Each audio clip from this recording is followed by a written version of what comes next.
সব দিন আমি তোমাদের সাথে কারোর না কারোর জন্মদিন, কারোর না কারোর অ্যানিভার্সারি এরকম কেকের ডেকোরেশন শেয়ার করি। তবে আজকের ভিডিওটা একটুখানি অন্যরকম। হাই, আমি সুস্মিতা আর আমি থাকি চন্দ্রকোনা রোডে। একটা সময় ছিল যখন কারণে অকারণে আমার কেক খেতে ভীষণ ভালো লাগতো। কোনো ওকেশন ছাড়াও আমি কেক কিনে খেতাম, কারণ কেক আমার ভালো লাগতো। আজ আমি যখন এই প্রফেশনে এসেছি তখন কেন জানি না আর কেক খেতে ভালো লাগে না। তবে আজকে যে দাদা আমাকে কেকটা অর্ডার করেছিলেন, সে কেকটা কিন্তু শুধুমাত্র খাবার জন্যই অর্ডার করেছিলেন। আর এই কেকটা ডেলিভারি ছিল 25শে ডিসেম্বর। একটু লেটেই তোমাদের সাথে ভিডিওটা শেয়ার করছি। আর আজকের কেকটা নিশ্চয়ই দেখে তোমরা বুঝতেই পারছো, আজকের কেকটার ফ্লেভার ছিল রসমালাই। আর দাদা আমাকে বলেছিলেন যে কেকটা পেস্ট্রি টাইপের কাট করে দিও, যাতে আমাদের খেতে সুবিধে হয়। আচ্ছা, আমি ভাবছি একদিন লাইভ আসবো, যেখানে কোনো একটা কেকের ডেকোরেশন শেয়ার করব, সাথে তোমাদের সাথে অনেক অনেক অনেক আড্ডা হবে। আর তোমাদের সব প্রশ্নের চেষ্টা করব আমি উত্তর দিতে। আর তোমরা আমাকে জানিও যে কোন টাইমটায় লাইভ এলে তোমাদের সুবিধে হবে, সেটা আমাকে অবশ্যই কমেন্ট করে জানিও। আর আজকের কেকটার ফ্লেভার ছিল রসমালাই, কেকটার ওয়েট ছিল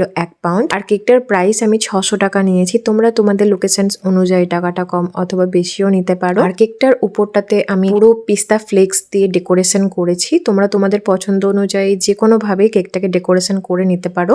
আর কেকটা ফুল ডেকোরেট করার পর আমি 1 থেকে 1.5 ঘন্টার জন্য ফ্রিজে রেখে দিয়েছিলাম কেকটা সেট হওয়ার জন্য, যাতে কাটিং করার সময় কোনো লেয়ারই খুলে বা বেরিয়ে না আসে। এটা কিন্তু খুবই ইম্পর্টেন্ট একটা স্টেপ, এটা কিন্তু কোনোভাবেই স্কিপ করা যাবে না যদি তোমরা পেস্ট্রি বানাচ্ছ।